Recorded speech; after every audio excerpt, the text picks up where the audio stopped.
감사드리고 이명배 초대 광주전남 특별시장님 취임을 축하드리겠습니다. 이 취임과 더불어서 이번에 원어에서 다시 미래로 우리 많은 광주전남 특별시장의 말씀을 함께하는 공간 토크. 제가 이 송영길과 함께 어느새 육선 국회의원이 돼서 제가 민주당에 최다선물이 돼서 송구스럽게 책임감이 느껴지는데 오늘은 제가 어제 광주에 왔다가 오늘 광주 삼성전자 공장을 들렸습니다. 삼성전자 공장을 처음 가봤는데 가보니까 대단하더라고요. 보니까 3,500명의 우리 근로자들이 일을 하고 있는데 에어컨, 냉장고부터 시작해서 청소기등 백색 가전의 중심 생산 기지였습니다. 근데 독일 공조 회사를 인수합병해가지고 아마 바로 옆에다 내면 공장을 더 추가 투자한다는. 그리고 이게 공조라는 게 큰 건물들, 공장들 이런 에어컨 역할을 하는 이재명 정부 송을 믿는 송영길 관여하는 사람들. 지금 기분이 좋았는데 제가 그 인터뷰에 그런 얘기를 했습니다. 제가 인천시장 시절에 2011년도에 삼성바이오 유치를 했는데 염주체육과 딱 2013년에 바로 착공이 돼가지고 바로 그 전에 2011년 MOU 체결하자마자 착공을 해가지고 2013년도에 첫 생산이 시작됐습니다. 2년 만에. 여기 삼성의 참 대단한. 제가 시안에 나갔더니 중국 시안 시진핑 주석의 고향인 시안에 삼성전자가 좋아요. 반도체 공장을 하실 겁니다. 거기 나왔더니 중국 공산당 간부들이 상장하니까 중국의 삼성속도라는 말이 생겼다는. 딱 시작하자마자 공장을 짓는 속도가 자기들이 상상을 불허할 정도로 이 공장을 지어지고 바로 생산을 한 걸 보고 삼성 속도란 말이 중국에서 새로 생긴 단어라고 놀라운 일인데 제가 2000시장 때 그 2조 투자를 해서 약속을 해서 삼성바이오와 삼성 에피스를 투자했는데 지금 거의 20조 이상의 투자가 진행되고 있습니다. 세계 최고의 바이오 시밀러 클러스터가 송도에 만들어져서 100개가 넘는 바이오 관련 업체가 직접 돼서 클러스터를 만들어서 우리나라 세계 바이오 시밀러 시장을 주도하는 미국의 매사추세츠에 있는 보스턴에 있는 그 캔들 지역과 거의 쌍벽을 이루는 세계적 클러스터로 발전했습니다. 그때 인천시장 때 그 경험을 기초로 제가 오늘 이 AI 분야에 우리 전남 광주 지역이 AI 허브, AI 고속도로의 중심이 되도록 만들어 보겠다는 구상을 벌였습니다. 좀 말이 되는 것 같습니까? 네. 지금 민주당 후보 세 사람 중에 유일하게 광역자치단체 경험을 해본 사람이 저잖아요. 근데 제가 이제 저도 인천시장을 해보니까 국회의원만 하면 알 수 없었던 걸 알게 되었습니다.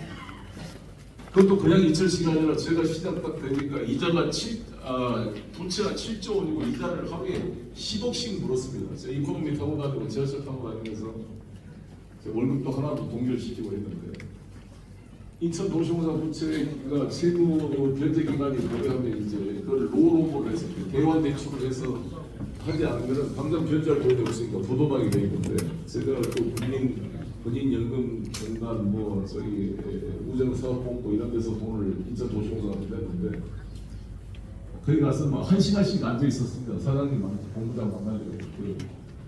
제가 그때 이명박 박근혜 정부 때 야당 시장이기 때문에 중앙정부의 도움을 받을 수 있는 것도 아니고 지원도 없고 그래서 딱 부도박이 일보 직전에 다니면서 중소기업 사장들이 이렇게 몰리고 돈이 몰리고 월급날은 다가오고 그다음에 현대업체들 지금 대금 결제를 밀리고 그러면 이러다 자살하는구나 라는 그런 절박한 심정이 들더라고요. 중소기업 사장의 애로점이 제가 피부로 느꼈습니다. 그 갓난 시골을 뚫고 제가 일부 땅을 매각하고 했는데 인천시가 살리는 유일한 길은 투자 유치를 통해서 인천도시공사가 있는 땅을 팔아가지고 부채를 갚고 투자를 유치해서 고용을 유지시키고 또 지방세를 늘려서 버틸 수밖에 없다 싶어서 제가 출발하고 뛰어다녔습니다. 그래서 소위 FDI, 포린 디렉트 인베스트먼트를 전국에서 1등으로 인천에 제가 투자 유치를 했습니다.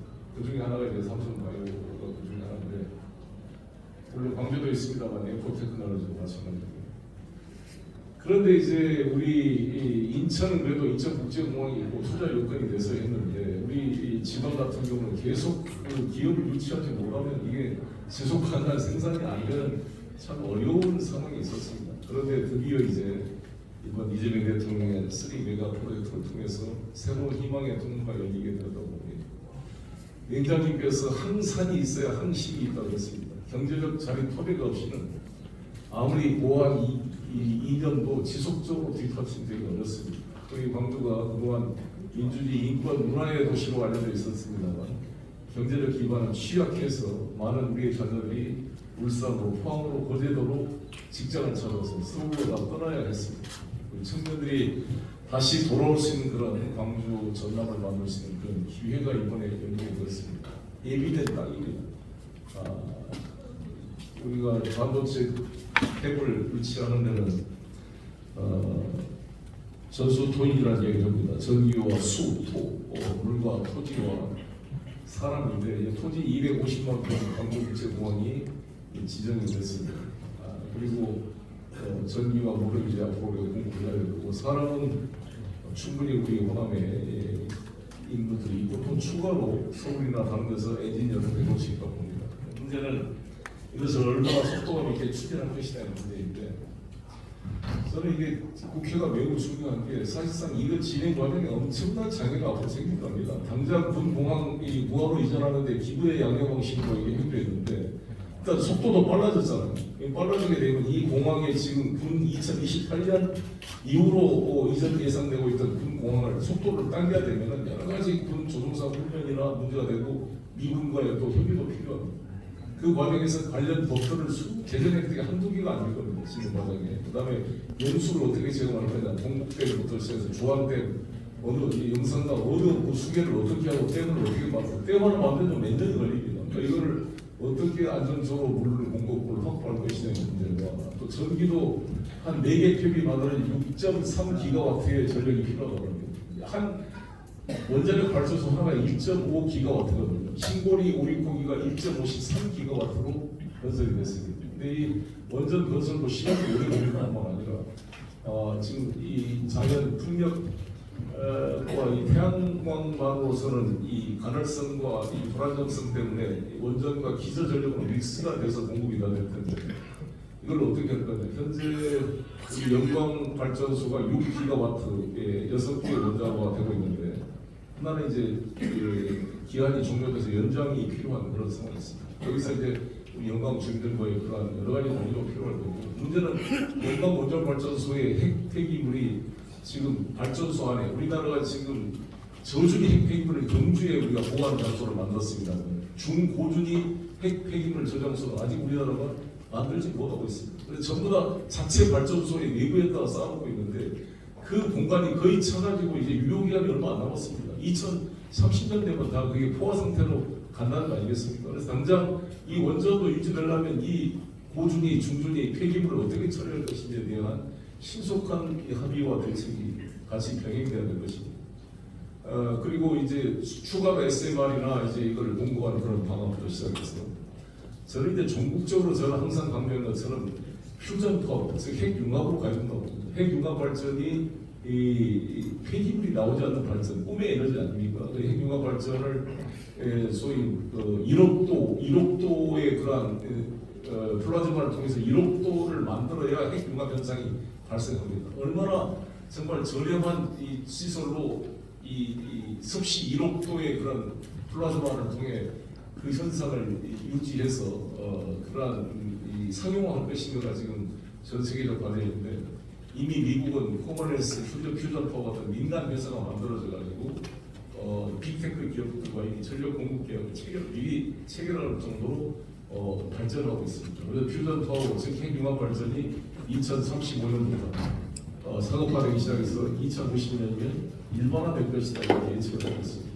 누가 핵융합 발전을 주도하냐가 세계적인 에너지 경쟁의 주도권을 갖느냐의 싸움이 되리라고 보는데, 이 핵융합 발전을 우리 김대중 대통령께서 강력하게 추진해서 IMF 때 무너졌던 것을 개전했다가 대덕지구에 살려냈습니다.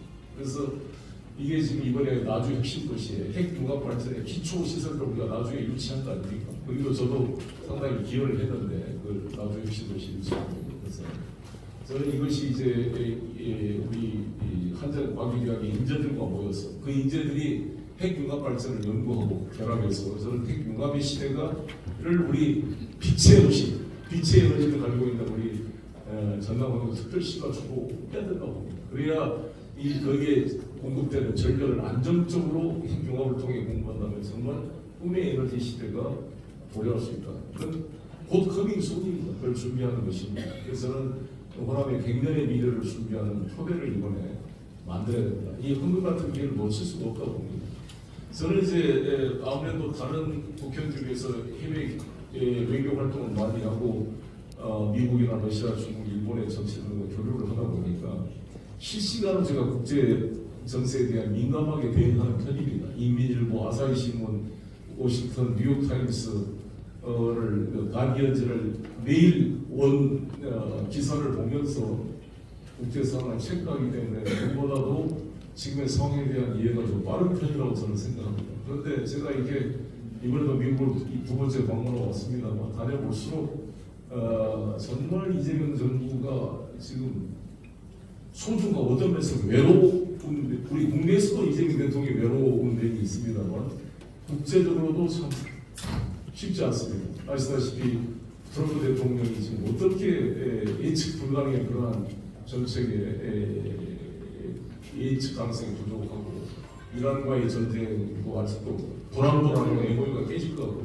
다시 전쟁이 국지전이 다시 도발되고 있고 러시아 우크라이나 전쟁도 거의 뭐 휴전의 기반이 잘 안 보고 있습니다. 우크라이나가 지속적인 이스라엘이나 EU의 지원을 받아가지고 러시아 본토를 공격하고 있어서 잘못하면 저는 러시아가 전술 핵무기를 쓰지 않을까 그 유혹에 시달리고 있다고 봅니다. 만약에 러시아가 전술 핵무기를 발사해서 핵전쟁이 벌어진다면 이 세계의 경제가 어떻게 될 것인가 불안하기 이를 데 없는 그런 상황입니다. 거기에 이제 북한은 러시아와의 특수 관계 때문에 완전히 경제 상황이 엄청 좋아져서 최근에 북한에 갔다 온 사람 제가 이야기를 들어보니까 북한의 평양에 동물, 애완동물 센터까지 만들어서 애완동물을 사고 팔 뿐만 아니라 애완동물 가격도 엄청 비싸더라고요. 거의 평양에 건물들이 들어서고 경제 상황이 최근 3년간 계속 성장하고 있습니다. 그래서 북한이 더 이상 대한민국이 필요하지 않다, 만나고 싶지 않다, 트럼프도 만나고 싶지 않다. 그 정도의 지금 자족적인 상황이 되어 있어서 남북관계가 완전히 단절시켜놓고 있는 그런 상황입니다.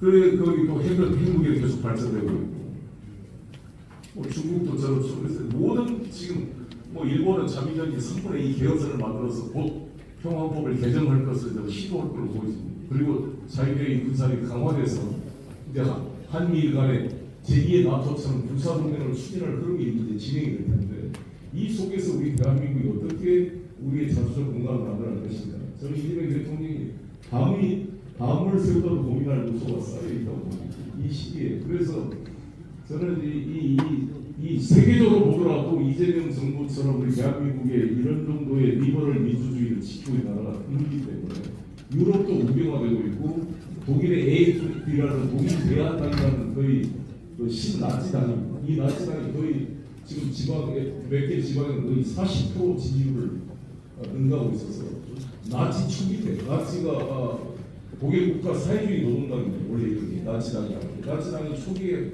뭐 3% 하다가 나중에 33년도에 사실상 다수당이 돼서 집권을 했습니다. 히틀러가 합법적으로 총리가 됐습니다.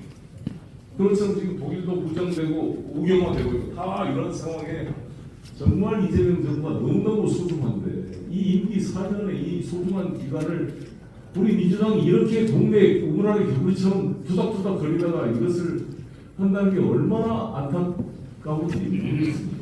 그래서 제가 이번에 당대표 출마를 결정한 것도 이번 지방선거를 보면서 이렇게 되면 안 되겠구나라는 절박한 심정이 있었습니다. 여러분 아시다시피 우리가 돈이라는 사안에 대해서 어떻게 평가하느냐가 다른 거잖아요.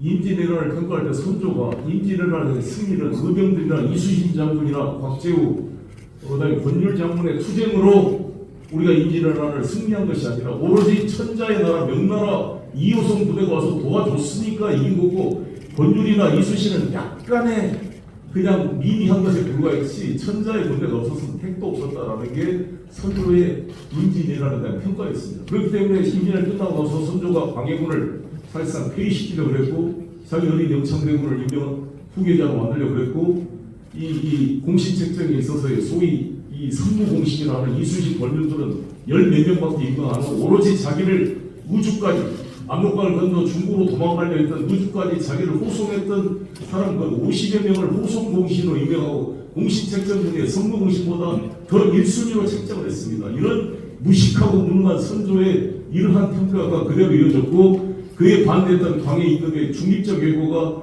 1623년에 인조 반정으로 인조의 반란으로 전부 무력화되면서 칙명사대로 가다가 완전히 조선이 나중에 망하게 된 거 아닙니까? 마찬가지로 이번에 이 지금 지방선거와 이 선거를 어떻게 평가할 거냐? 그럼 이 평가가 지금의 전 집행부처럼 잘했다, 잘 싸워 이긴 거다 이 정도면 뭐가 문제냐 이런 식의 시각으로 다시 2년의 민주당이 지속된다면 과연 2년 몇 개월에 있을 총선에 우리가 이길 수 있을까라는 위기의식이 듭니다. 대통령께서도 꼭 이겨야 할 곳에 이기지 못했다고 한탄을 했고, 김민석 전 총리의 인터뷰를 보니까 정말 얼굴을 표정을 관리하지 못할 정도로 실망과 분노를 표시했다는 것으로 알려져 있습니다. 그런 대통령께서 그러한 인식을 하고 있는데 우리 당원도 많이 이길 때 서울에서 지고 대구에서 정말 김부겸 거의 이길 뻔했는데 져버리고, 그다음에 부산갑 그 하정우가 이야기해서 굳이 청와대에 있는 사람을 빼내가지고 데려다 옮겨줬으면 이기게 만들었어야지. 그냥 방치하다 져버리고 평택 져버리고, 우리 전남에서 5군데가 다 기초자치단체장이 졌습니다.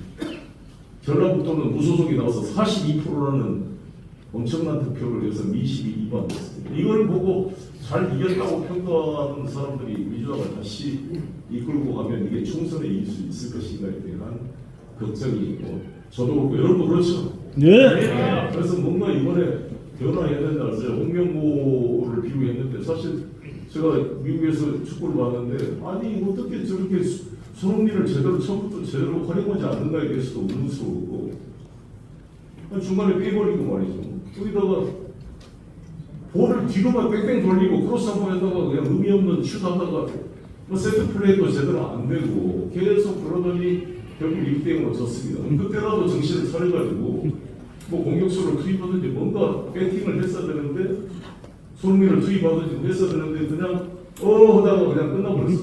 참 어이가 없는 이 정말 월드컵 탈락을 보면서 모두가 허탈했습니다.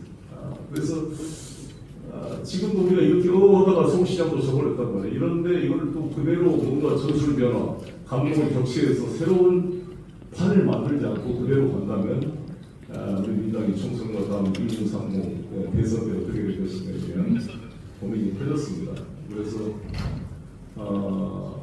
제가 입각을 해서 대통령 곁에 가서 뭔가 도우고 싶은 생각도 있지만 보다 중요한 것은 이 당이 더 중요한 게 아니냐라는 절박한 심정이 있었고, 그래서 최소한 지금 3명이 나와야 되는 거잖아요. 지금 고민정 후보님이랑 몇 분이 나오다 그러는데 컷오프 투표를 할 겁니다. 27일날 된다 그러더라고요. 그래서 3명으로 우리 당헌당규상 축소하게 되어 있습니다. 뭐 김보미, 뭐 강진군 우리 의장님도 나오신다 그러는데 한 5분이 현재 당대표 출마 선언이 예상되는데 아마 2명을 탈락시키고 3명으로 해서 본선에 3사람이 희비통을 하게 될 것입니다.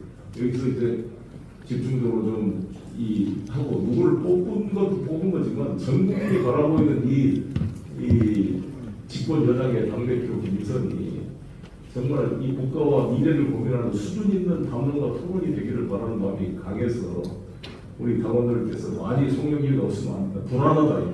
출마해서 이 3자 후보를 만들어야 뭔가 좀 안정감이 있다 이런 평을 많이 받았습니다. 저로서도 이제 고민하다가 출마하게 됐고, 이왕 출마한 이상 끝까지 완주를 해서 승리할 수 있도록 최선을 다하겠습니다. 감사합니다. 이렇게 말씀을 드리고 또 질의 우리 당원과의討論입니다. 질문 기타 없이 질문 주시면 손을 들어주시면 마이크를 드리겠습니다. 질문이 있으신 분 손 들어주시죠.